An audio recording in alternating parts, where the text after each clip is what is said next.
Hey guys, what's going on? Back again with another episode of Attack on Titan, Season 4, Episode 2. You already know who I am. The guy next to me, Waluigi. What's Oh, happening? hi, guys. Alright, so jumping on to this episode, Episode 2, finally. Yes, it came out on Sunday, and we didn't review it the day that it came out, but we'll make sure for Episode 3 we will do the same for you guys, so that way we review it, and then of course the review will be out the same day that we actually watched it. So, that being said, looking at this episode, this is pretty much after the siege of the base, the fort that they were trying to capture back in episode 1. There's some peacetime, there's some family time and whatnot. And there was a couple of things that, caught my eye, that caught my attention. One of them being Falco helping one of the traumatized soldiers.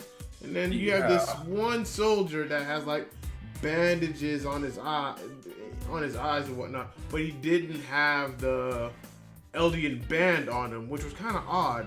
And Waluigi, he said it was like in the other way, and also his leg was missing. yeah, it's weird, just weird. And you pointed out that it could be Eren. I'm assuming. It's too early to assume since it's the second episode, but I'm guessing since it looks like a lot of people were traumatized, but he could be one of those people in disguise or as a spy. Right. It's getting very eerie. And then another, weird part was during the, family dinner, you have Gabby's family, you have Reiner there, and his family there as well. And, they're just all talking. Reiner's having a discussion about his time when he was in an island, saying that the people that he was around, they were all just, savage people or whatnot. And I'm guessing the aunt wasn't believing his story. Like, Yeah, I don't know. I don't think I believe your story and whatnot. So pretty much the conversation would cut short.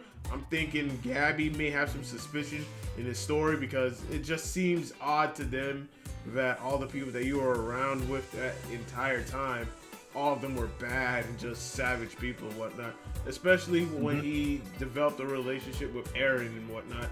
And it just seems odd. So you can kind of tell that, he doesn't want to seem like he's a traitor to his people. So it's like he has to concoct a story to make it seem like, I did not like my time over there being around those people. Because, there were parts in previous episodes, previous seasons where you do see more of a compassionate side to him, where he's actually being, real and upfront with people. So it's kind of odd. And then, of course, you have this one scene where a guy literally just jumps off the roof and whatnot. That was weird. Oh my god, like we had to play back twice just to keep track of it. If I'm gonna add, Reiner was also referencing a lot of the scout regiments, especially Sasha, since he did not like Sasha one bit. Yeah, definitely. The whole potato scene is what made her an icon, and he brought that up. He literally brought that up at a dinner table, saying how selfish she was. I'm like, that's a good reason to hate people, but still, Right. There's definitely some sketch. Oh yeah, definitely. And then going towards the very end of the episode, you see all the guys. You see Reiner, Galliard, Zeke. I forgot the I think Pico. Pico or whatnot. Her name is very hard to pronounce, but they're all there. They're all talking and discussing, and I'm guessing, well, not guessing, but pretty much they're being spied on, and I guess that Reiner suspects that, I think this, the way Zeke's talking, this could be a spy room, and there could be a spy among us. Like, one of us is the imposter, and then you see the humans, the ones who are not Titans.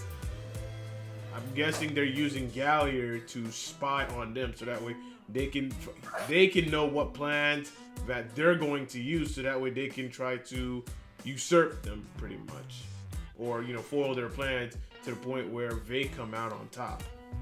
It's very interesting how things are progressing in this episode, and it makes you wonder more what's gonna happen next. Yeah, definitely to add some small detail, Pike wasn't really introduced, or Peak. She wasn't really introduced. She was a part of season 3 briefly. She's known as the quadrupedal titan, Right. the one that moves on 4 legs. She was only introduced towards the second episode, but you can actually see her walking normally, and she's like, I'm not used to this. This is the first time I'm actually human in so long. Yeah. Then Galliard, we find out, is the inheritance of Ymir, Hmm. which I found a little bit interesting because he has her memories. Right. And these are like the small details that are hard to catch on when you realize, oh snap, Ymir actually died. Yeah. Because he wrote a letter to she wrote a letter to Historia on season 3 towards the finale Right. because she's saying she doesn't have much time. So it's good to know that there's another person continuing on the legacy of this. I call it the Jaw Titan or the Small Titan, but it looks like a modification because he mentioned how he has his brother's jaw as an armor. Interesting, man. I was catching on to small little things. Yeah. Like I didn't even notice that and whatnot because I was just like, oh, okay. I didn't notice Because that. you see the sacrifice about Yeah. to happen. Not the full scene, but you see like a brief clipping of it. Right. Then they talk about Reiner inheriting, giving either Gabby or Colt the next armor titan. Yeah, and I think Reiner doesn't want to give the armor titan to Gabby because if so, then Gabby's going to know all of Reiner's memories, and I'm guessing he does not want Gabby to go through and endure the things that he had to go through and endure. So Especially with that ability he has. yeah. So I'm talking about like the ability where he can't really die in his Titan form. Yeah.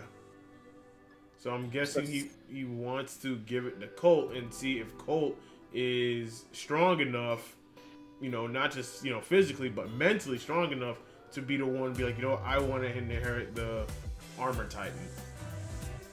Yeah, because I found kind of interesting that with season 3 still, because I rewatched it just to keep track of the whole Eldian and Marleyan war, but how Eren has Grisha's memories, as well as the last guy who was the Owl, who was a spy for the original Eldians. Mm-hmm. And he was a part of Marleyan, so he knows the history of Marley, left and right. So I'm wondering what Reiner actually has to give the cult that he might be worried about, or whoever's going to be passed down the Beast Titan. Yeah. This is getting real interesting, man.